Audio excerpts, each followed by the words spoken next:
Con la Agenda 2030 muy presente, el Instituto Aragonés de Fomento, junto con la Red Española de Pacto Mundial, han desarrollado 2 herramientas para acercar los objetivos de desarrollo sostenible a las más de 700 empresas aragonesas que recibieron el sello RSA el pasado mes de diciembre.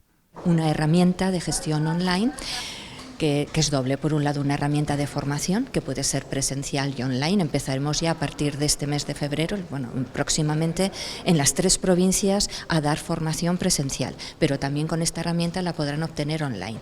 Y otra herramienta online que es de gestión. Bajo el título Las empresas de Aragón y los ODS, se han presentado en Ibercaja Patio de la Infanta las 2 plataformas que ayudarán a las empresas aragonesas a autoevaluarse y poder cumplir con los 17 Objetivos de Desarrollo Sostenible.